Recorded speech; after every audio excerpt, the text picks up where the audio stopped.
तो छात्रों, आपका स्वागत है आज के इस वीडियो पर। और आज के इस वीडियो में देखिए, आपका पहला पेपर गणित का था और गणित के बाद आपका दूसरा पेपर बोर्ड एग्जाम का। यहाँ पे विषय विज्ञान का आपका कक्षा 8वीं वाले छात्रों के लिए पूरा आपका रियल क्वेश्चन पेपर आज आज अभी अभी हाँ। एहे रहा नहीं जाता, तड़प ही ऐसी है ना।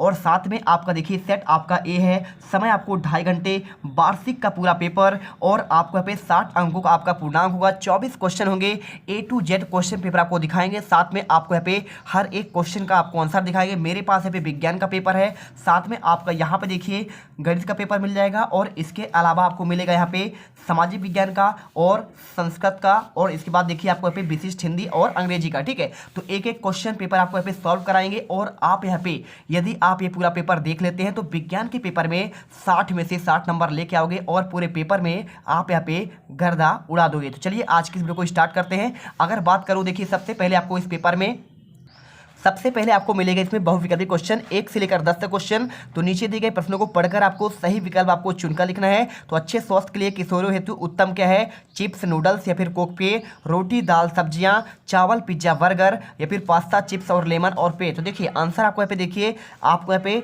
सेकंड ऑप्शन आपका सही हो जाएगा। देखिए जो अच्छे स्वास्थ्य के लिए होता है ना, आप यदि आप स्वस्थ रहेंगे उसके लिए आपको यहाँ पे चावल, पिज्जा या आपके जो है स्ट्रीट फूड वाले आप इनके बर्गर, पिज्जा, बर्गर से आपका यहाँ पे स्वास्थ्य अच्छा नहीं होगा, ना तो आपका चिप्स का, नूडल्स का, क्योंकि ये आपके सभी जो है यहाँ पे हानिकारक होते हैं, स्वास्थ्य के लिए हानिकारक है। इनमें आपका तेल का, वसा का मात्रा यूज होता है और साथ में पास्ता में भी, चिप्स में भी, लेमन में। लेकिन आपका रोटी हो गया, दाल हो गया, सब्जियाँ हो गया, ये आपके शरीर के लिए आपके पूरे भोजन आपके ऐसे भोज पदार्थ हैं जो आपको शरीर को संतुलित करते हैं। ठीक है, तो आपके संतुलित आहार में आते हैं रोटी, दाल, देखिए आपको इसमें प्रोटीन मिलता है और सब्जियों से आपको यहाँ पे क्या मिलता है? विटामिन मिलते हैं। तो आपको आंसर बी नंबर रोटी, दाल और सब्जियां करना है। चलिए इसके बाद देखते हैं आपका क्वेश्चन नंबर आपका सेकंड। चैनल को सब्सक्राइब करो पहले, हाँ जल्दी करो। मुझे पता है कि आप लोग नहीं करते, वीडियो देखते हो लेकिन सब्सक्राइब नहीं करते। ये लाल कलर का बटन नहीं, इसे दबाओ, जल्दी दबाओ, जल्दी दबाओ, फिर मैं शुरू करूँ। दबा दो, जल्दी दबा दिया, घंटी में दबा देना, ठीक है। और सेकंड की बात करें तो यहाँ पे लिखा है वाहनों के लिए आपका सबसे उत्तम ईंधन की बात कर रहा है, तो आपका सीएनजी हो जाएगा। सोडियम को रखा जाता है किसमें? आपका मिट्टी के तेल में, और वह गुण जिसके कारण धातुओं को पीटकर चादर में परिवर्तित किया जा सकता है उसे कहते हैं आघात वर्णनीयता। और इसके बाद खरपतवार हटाने की प्रक्रिया क्या होता है? आपका निराई कहलाता है। और सूर्य से सबसे दूर वाला ग्रह कौन सा है? आपका नेपच्यून। सबसे पास पूछे तो आप यहाँ पे बुध करिएगा, आप याद करिए। सबसे बड़ा ग्रह पूछे तो आपको बृहस्पति लगाना है। अगर पूछे कि यहाँ पे दो किसके आपके उपग्रह हैं, तो मंगल के आपके 2 उपग्रह। जैसे देखिए पृथ्वी की बात करें तो आपका चंद्रमा मात्र आपका 1 उपग्रह है, लेकिन जब आपका यहाँ पे मंगल की बात करेगा तो फोबोस और डिबोस आपके यहाँ पे 2 उपग्रह हैं। और सबसे ज्यादा आपका उपग्रह किसमें है? तो आपके 67 है। किसमें? आपके यहाँ पे शनि पर है। ठीक है, चलिए अगर कहा जाए भोर या सांझ का तारा किसे कहते हैं, आप शुक्र लगाइएगा, आपको अच्छे से याद करना है। इसके बाद देखिए क्वेश्चन आपका यहाँ पे दिया गया है 7वां। ठीक है, तो 7वां क्वेश्चन पे देखिए क्या दिया है आपका, यहाँ पे लिखा गया इसमें अमीबा में आपका प्रजनन होता है, तो आपको आंसर यहाँ पे आपको दुखंडन द्वारा होता है। और इसके बाद देखिए क्वेश्चन आपका 8वां, पौधे खनिज लवण प्राप्त करते हैं किसके लिए? आपको यहाँ पे आंसर जाइलम के द्वारा। और इसके बाद देखिए आमाशय में अम्ल स्थापित होता है, हाइड्रोक्लोरिक अम्ल यानी आपको HCl भी कहते हैं। और इसके बाद बात करें लैक्टिक अम्ल जो आपका होता है यहाँ पे आपको दही में होता है। साइट्रिक अम्ल आपका यहाँ पे किस में होता है? आपका सेब में होता है। साथ में एसिटिक अम्ल होता है आपका यहाँ पे खट्टे यानी आपके अचार में होता है। ठीक है, चलिए इसके बाद क्वेश्चन आपका 10वां, पादपों में आपका भोजन का परिवहन होता है आपका फ्लोएम के द्वारा। ठीक है, तो आपको यहाँ पे फ्लोएम के द्वारा करना है। और इसके बाद देखिए क्वेश्चन 11वां, परावर्तन के नियम की बात कर रहा है, तो आपको यहाँ पे आंसर करना है आपतन कोण तथा परावर्तन कोण सदैव आपका बराबर होते हैं। दूसरा, आपतित किरण, परावर्तित किरण तथा उस अविलंब आपके तीनों एक ही तल पर होते हैं। ठीक है, कैसे होता है देखिए आपको समझा देता हूँ। आपका यहाँ पे देखिए कोई आपका यहाँ पे सतह है। ठीक है, जैसे आपको समझा देता हूँ, देखिए ये आपका सतह है, आप इसे देखिए यहाँ पे आप समझिए। जैसा कि मान लीजिए आपका ये एक खुरदुरा सतह है। ठीक है, अब इस खुरदुरा सतह पर आपका यहाँ पे प्रकाश आपतित हुई, प्रकाश आपका ऐसे आपतित होगी, तो इसे कहते हैं आपतित किरण कहते हैं। क्या बोलते हैं? आपतित किरण बोलेंगे। ठीक है, आप इसे समझिए अच्छे से। और इसके बाद टकराने के बाद क्या होगा? ये आपका यहाँ पे इधर टकराकर आपका इधर चला जाएगा, इसे कहते हैं परावर्तित किरण। क्या है? जो आपका परावर्तित हो गया, आपका देखिए मार्ग यहाँ पे बदल दिया है, तो मार्ग बदला तो इसे कहेंगे परावर्तित किरण कहेंगे। और बात करें इसके बीचों बीच आपका यहाँ पे जो है आपका 90 डिग्री आपका जो बनाएगा, इसे कहते हैं आपका अविलंब कहते हैं। क्या कहते हैं? आपका अभिलंब लंब कहते हैं। अब देखिए, आप समझेंगे, आपको समझ में आएगा। इसके बीच में देखिए आपतित किरण और अवलंब के बीच में आपको यहाँ पे आपतन कोण होता है। ठीक है, क्या होता है? आपतन, आपका तन कोण होगा।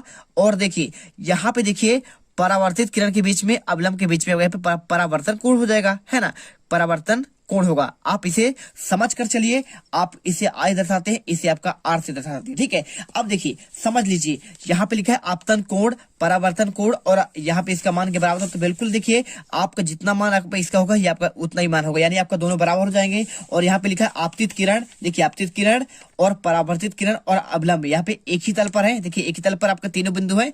तो आपको यहाँ पे बस आपको सिंपल सा चित्र याद तक करके आप यहाँ पे याद कर सकते हैं, कुछ भी आपको करने की जरूरत नहीं पड़ेगी। वीडियो अच्छे लगे, हमारी मेहनत आपको यहाँ पे अच्छा लगे तो वीडियो को दिल से लाइक करिए, तभी आप यहाँ पे टॉपर बन पाओगे। और आपको यहाँ पे हर एक क्वेश्चन का सबसे बेस्ट आपको सोल्यूशन दिया जा रहा है। इसके बाद देखिए क्वेश्चन पे आता है यहाँ पे आपका 12वां। तो 12वां क्वेश्चन, विद्युत लेपन किसे कहते हैं? तो आंसर, विद्युत धारा द्वारा वस्तु पर लेपन करने की क्रिया आपका विद्युत लेपन कहलाती है। उपयोग, समान धातु के आभूषण को सुंदर बनाने के लिए उन पर सोने की आपका परत चढ़ाना। ठीक है, इसके बाद देखिए यहाँ पे क्वेश्चन आपका दिया गया है दूसरा, लोहे की वस्तु को संक्षारण से बचाने के लिए उस पर तांबे की परत चढ़ाना। और इसके बाद स्नेहक किसे कहते हैं? इसका आंसर, मशीन के पार्टों के बीच होने वाले घर्षण को कम करने के लिए जिस पदार्थ का उपयोग किया जाता है उसे कहते हैं स्नेहक। देखिए मैंने आपको आंसर इनके बता दिया, लेकिन आपका एक बार रिवीजन करने के लिए आपको बता रहा हूँ। इसके बाद क्वेश्चन देखिए 14वां, सर्पी घर्षण स्थैतिक घर्षण से क्यों कम होता है? आपको यहाँ से आंसर मैंने आपको नहीं दिया था, तो पार्ट 2 के आंसर आपके मेनली आपके यहाँ पे 14 से लेकर आपके 22 तक के आंसर रहेंगे। तो आंसर करना है, सर्पी घर्षण स्थैतिक घर्षण से कम होता है, क्योंकि देखिए जब कोई वस्तु गतिमान हो जाती है तो उसके पृष्ठ के संपर्क बिंदु को उतना ही समय नहीं मिल पाता जबकि वे जमीन या फर्श के संपर्क में बिंदु में आपका धंस सके। ठीक है, अतः सर्पी घर्षण स्थैतिक घर्षण से आपका कुछ कम होता है ना। तो आपको यहाँ पे आंसर करना है। इसके बाद देखिए क्वेश्चन, बल लगाने पर वस्तु में क्या क्या परिवर्तन होता है? पहले देखिए वस्तु की चाल बदल जाता है, और दूसरा जिससे वह तेज अथवा धीमी गति से गति करने लगती है, और तीसरा पॉइंट, वस्तु की दिशा आपका यहाँ पे क्या होता है? परिवर्तित हो सकता है। ठीक है, आपके पॉइंट हो गए। इसके बाद देखिए आपको यहाँ पे क्वेश्चन सबसे आपका मोस्ट आईएमपी क्वेश्चन, पादप कोशिका और जंतु कोशिका में आपको अंतर बताना है। ठीक है, तो इसका आंसर देखिए आपको यहाँ पे स्क्रीन पर आपको 4, 5, 6 आपको अंतर दिख रहे हैं। आप इसे अच्छे से कर लीजिए, पूरे नंबर आपको मिल जाएंगे, एक भी बाहर नहीं जाएगा। तो पादप कोशिका और जंतु कोशिका में आपको अंतर याद करना है, साथ में आपको यहाँ पे देखिए इसका आपको चित्र भी आपको याद करके चलना है। ठीक है, अब इसके बाद देखिए क्वेश्चन 17वां, कोशिका के आपके मुख्य घटक कौन कौन होते हैं? देखिए पहला आपका कोशिका झिल्ली, कोशिका द्रव्य और केंद्रक। ठीक है, और इसके बाद क्वेश्चन 18वां, अम्ल वर्षा के होने के आपके क्या क्या कारण है? आंसर लिखिए, पृथ्वी के वायुमंडल में सल्फर डाइऑक्साइड और नाइट्रोजन ऑक्साइड जल के साथ क्रिया करके नाइट्रिक अम्ल और आपको गंधक का तेजाब बना लेते हैं, जो आपके हानिकारक है। अम्लीय वर्षा प्राकृतिक रूप से अम्लीय प्रकृति का होता है, फलस्वरूप अम्ल वर्षा से पेड़ पौधे और इमारतों को आपको क्षति पहुंचता है। ठीक है, आपने सुना होगा यहाँ पे आपका जो है ताजमहल को अम्ल वर्षा से आपका बहुत क्षति हुआ है, उसका आपका थोड़ा सा रंग यहाँ पे संगमरमर का आपका रंग उड़ चुका है, और साथ में पेड़ पौधे यहाँ पे क्या होते हैं? पीले होने लगते हैं, आपके इसका प्रभाव है। और इसके बाद देखिए क्वेश्चन आपका 19वां, यहाँ पे पेट्रोलियम के निर्माण के प्रक्रम की बात कर रहा है। तो इसका आंसर मैंने पिछले वीडियो में आपको कुछ आंसर आपको बता दिए थे। ठीक है, तो इसका आंसर मैंने बता दिया था, आप इसे देख लीजिए और इसे लिख लीजिए। पेट्रोलियम का निर्माण समुद्र में रहने वाले जीवों से हुआ है। जब ये जीव मृत हुए, इनके शरीर के देखिए समुद्र में क्या हुआ आपको यहाँ पे देखिए पेंदे में जाकर जम गए, और फिर क्या हुआ? रेत और मिट्टी की तहों द्वारा आपका यहाँ पे ढक गए। लाखों वर्षों में वायु की अनुपस्थिति में उच्च दाब पर पेट्रोलियम और प्राकृतिक गैसों का आपका परिवर्तित हो गया, है ना। क्या हुआ? देखिए बहुत साल पहले, करोड़ साल पहले क्या हुआ?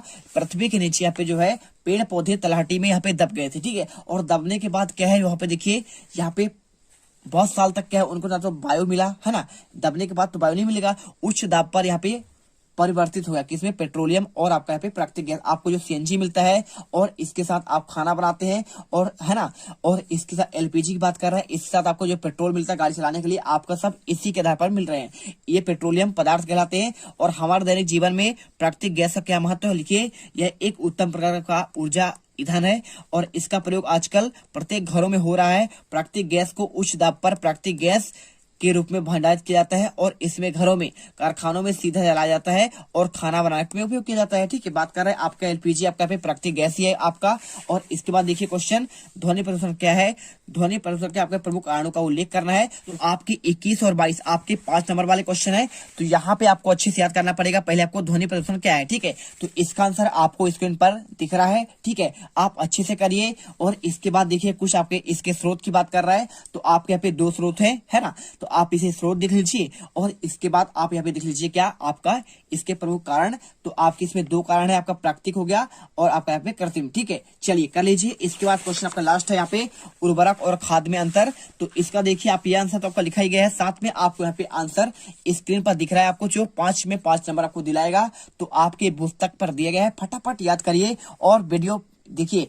पूरा आंसर आपका A to Z यहाँ पे कंप्लीट कर दिया गया है, पूरे नंबर आपको मिल जाएंगे आपके पूरे 50 के 50। तो देखिए यहाँ पे हमने सारे आंसर एक ही वीडियो पर कवर कर दिए हैं और आई होप आपको यहाँ पे वीडियो अच्छे समझ में आया होगा। वीडियो अच्छे समझ में आया तो वीडियो दिल से लाइक करें, साथ में चैनल को सब्सक्राइब करें, जिससे आने वाले हर एक वीडियो को सबसे पहले आपको नोटिफिकेशन मिले, जिससे आप यहाँ पे टॉपर बन सके, आपका कोई वीडियो मिस ना हो। अब तुम लोग गलती से अगर नए हो तो सब्सक्राइब करो, वो जो लाल वाला बटन है उस पे अपने जीजा जी फेंक के मारो या फूफा जी, मुझे नहीं पता, बस क्लिक हो जाना चाहिए। अब मैं भी जा रहा हूं, मुझे मुठिया बेलने जाना है। बाय। वो है